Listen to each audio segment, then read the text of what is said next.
Guys, it's WreckingBelle, and we are back in The Sims 4 for part 3 of our 34 Elm Street build. Sorry. Just gonna pet my dog to keep him quiet. But we're decorating the upper hallway, and this piano does actually stay. I'm very fond of it. I like it a lot. It's pretty. It kind of goes with the entire house. Like I said, a lot of the stuff you're going to see in this one is going to change in the last part of this, which was kind of an add-on because I wanted to do a lot of detailing and more Christmas decorations. So while this is going to look kind of finished, it is not by any stretch of the imagination done. There's an entire other part, which I think is actually the longest part of this build, to come. So you're starting to see me put in some Christmas trees and repositioning them so they look good. And this room gets filled with presents. Actually, almost everywhere gets filled with presents. I thought about making all the presents different colors, but without being able to make each individual one different colors, it didn't really work that well. And normally I would find custom content for it, but I want all of this stuff to be able to be downloaded really easily, so I'm not putting any custom content in my houses, just to make it easier. And then we're on to decorating this little living area over here. I actually really liked the way that the green contrasted the red and sort of complemented the Christmas tree and decorations, because it makes it feel very much like they're a rich family who can afford to put covers on all their furniture for Christmas, just to make the house look even better. So, yeah.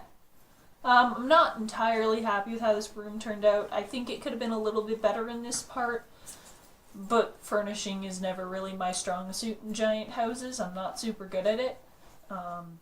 There's always just too much space. I'm not good at big houses normally. I like making them, but I don't know what to put in them.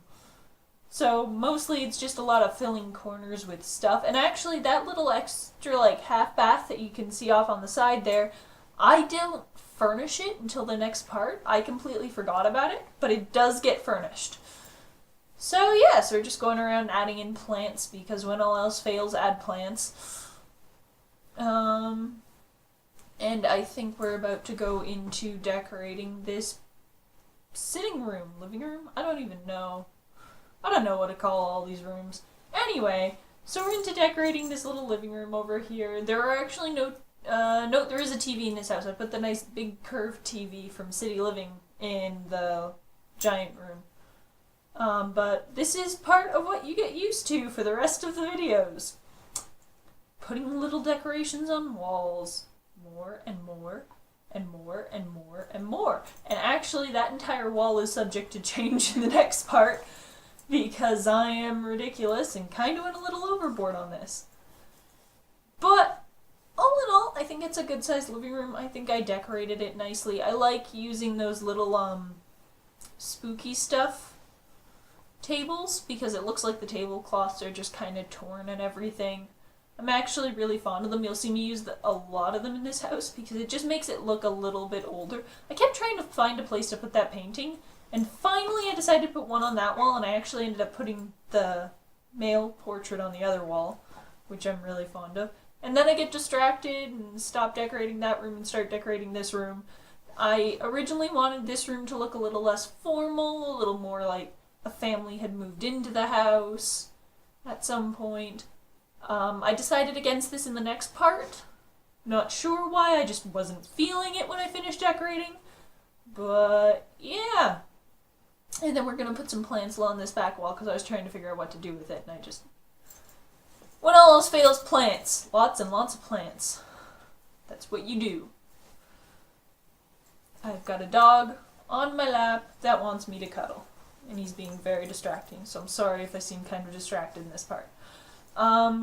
I tried putting curtains on that. I do actually eventually find curtains I like in the next part to put there. Trying to pick out a bed for this room, I ended up going with an all black one and finding furniture to match it. This does change a little bit in the next part as well. Actually, the entire house changes a bit in the next part. But I kind of like this setup, the taller dresser and the shorter dresser and then the mirror. I think it looks really good. It has a nice up and down sort of balance to it. And then we're on to the bathroom. Massive, massive master bathroom. Oh, I wish I could have a bathroom like this. I end up putting a wall of mirrors behind the counters and sinks in the middle. This is where the toilet ends up going. Yes, I do end up using that wonderful eyeball, the creepy eyeball toilet in this house. That one came with City Living, and I'm very fond of it because it's just so ridiculous. Oh, it's great. You guys will see me moving things closer to walls sometimes than they should be able to, and if you don't know, that's the Move Objects cheat. I watch a lot of sim builders, so I know all of the cheats, but I'm never sure who else knows all of the cheats. It's always one of those things where I'm kind of like, would somebody know what I was doing? Would somebody not know? But if I'm ever doing something and you don't know how I did it, feel free to ask, and I will definitely tell you. So we're back in the master bedroom because I can't seem to just pick a room and go with it. So we're back in the master bedroom, and we're putting in some more couches and a little side table, because what else do you put in rooms when you're running out of the other things to put in rooms? It really does kind of bother me that the door and the closet don't match, but there was really no way around it, unfortunately. I do really miss the way that coloring things was done in The Sims 3, but to a certain extent I understand why. I feel like The Sims 4 is far more a let's focus on the actual Sims type of game. You're going to see me use that tall, short, tall thing again here. I'm very fond of that. But I feel like it's a game that's much more meant to focus on individual Sims, how they relate to each other, and the emotions and stuff. So I guess it makes more sense to simplify build mode a bit, because the game isn't really meant to focus on that to an extent. And I mean, it does have fun stuff for build mode in it, but that's not the main point of the game. The main point of the game is to explore Sims' emotions and get that going. And I feel like it's just going to be one of those things that gets combined into even bigger and better Sims games later on.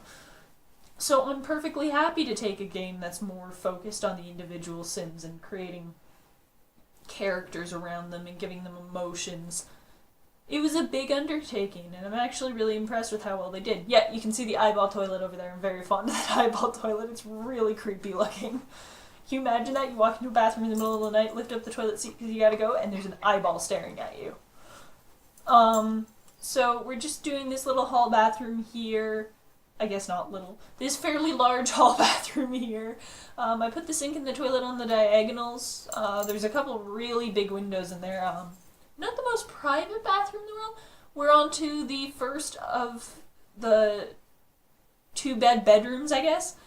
So this one I kind of designed for 2 little girls, but I mean it could be 2 little boys. Just depends on what color they like best. There's just a little toy box and a dresser and a mirror. This is the playroom, actually, that you could convert into a bedroom if you wanted to at some point.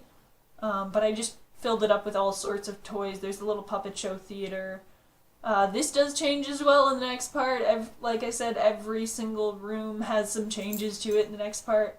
One of my favorite things to do with this little thing is to make all of the little like cushions that they can sit on all different colors.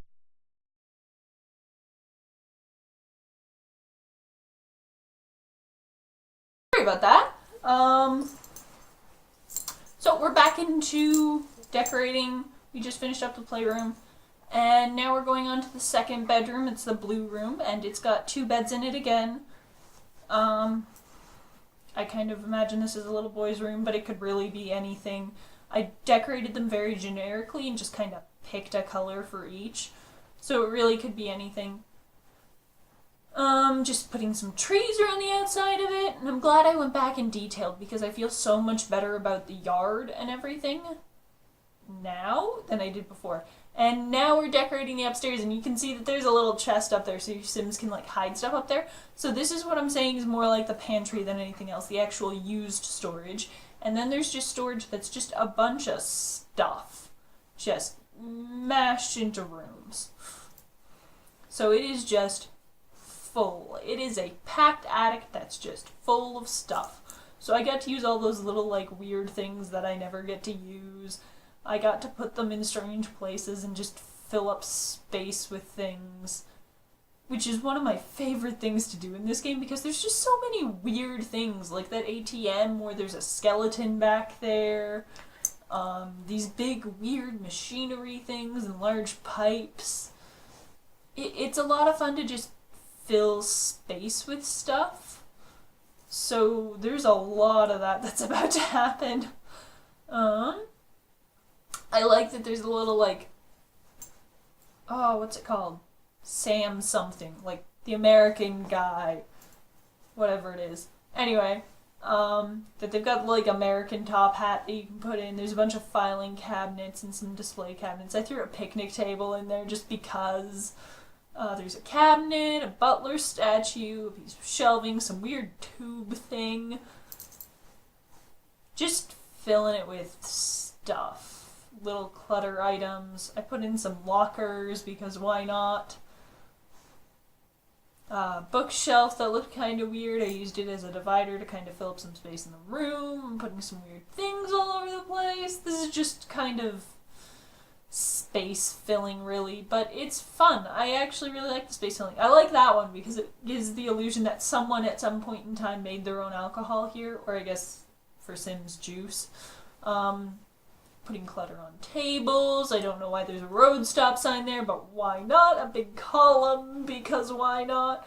I thought about putting that fountain filled with flowers in there, but then I had a nah moment.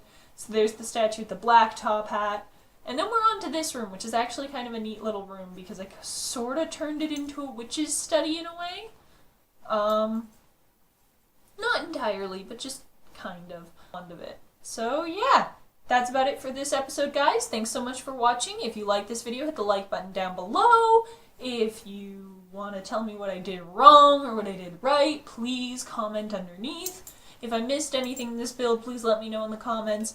And if you want to see more of me, subscribe. So thanks so much, guys.